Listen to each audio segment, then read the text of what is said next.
এখনো ওই কবর আছে। 13 বৎসরের ছেলের কবর, 13.5 বৎসর, 13 বৎসর 6 মাস। বৎসরে একবার ভারত সাগরের পানিগুলা উপরে ওঠে আর এই কবরের দেওয়ালে যায় একবার টাচ করে, একদিন টাচ করে, আর বৎসরে দ্বিতীয় দিন টাচ করে না।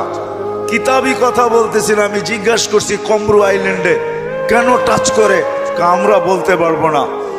তা আমি বলছি কিতাবি কথা না, আমার বিবেক বলে বৎসরে একবার যখন আসে ভারত মহাসাগর মনে হয় আল্লাহকে বলে, আল্লাহ মদিনা মুনাওয়ারায় যে রওজায়ে আতহারে চুমা খাওয়া আমার পক্ষে সম্ভব না, কিন্তু মুহাম্মদ ইবনে ওসমান ইবনে আফফান, উসমান রাদিয়াল্লাহু তাআলা আনহুর ছেলে, নামও মোহাম্মদ, ওই ফ্যামিলির সাথে সংযুক্ত, আমার পদদেশে শুয়ে আছে, একবার অনুমতি দে না বৎসরে এই মুহাম্মদের কবরে চুমা খায়া ওই মুহাম্মদের কবরে চুমা খাওয়ার স্বাদ নিতে চাই। আপনি বলবেন এটার প্রমাণ আপনি কি করে দিবেন? আরেক হাদিস দিয়ে প্রমাণ দেওয়া যাবে যেটা সত্য। জাবের রাদিয়াল্লাহু তাআলা আনহু বলেন, আল্লাহ রাসূল ঘুমায় আছে, আমি পাশে বসে আছি, দেখতেছি দূরের থেকে গাছটা মানুষের মতো হাঁটতে হাঁটতে আসলো, আল্লাহ রসুলের মাথার কাছে দাঁড়ায় গেল। দীর্ঘক্ষণ দাঁড়ানোর পরে আবার মানুষের মতো হাঁটতে হাঁটতে নিজের জায়গায় যায় লেগে গেল।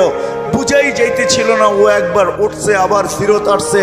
আল্লাহ রসুল যখন ঘুমের থেকে উঠছে তো আমি বললাম, ইয়া রাসূল আল্লাহ, গাছটা মানুষের মতো হাঁটতে হাঁটতে আসলো, আপনার মাথার কাছে দাঁড়ায় ছিল, দীর্ঘক্ষণ পরে চলে গেল। আল্লাহ রসুল মুস্কি মুস্কি হাসতেছিলেন আর বলতেছিলেন, ও আমাকে দূর থেকে দেখতেছিল, মন ভরতেছিল না। আল্লাহর কাছে দোয়া করছেন, আল্লাহ আপনার বন্ধু এত কাছে আসছে, একটু অনুমতি দিলে হয় কি আমি একটু কাছের থেকে যায় দেখা আসি মন ভরা। আল্লাহ যদি গাছের দোয়া কবুল করতে পারে, আমার বিশ্বাস ভারত সাগরের দোয়া আল্লাহ কবুল করছেন, নাইলে আল্লাহ ডাকবে আসবে না।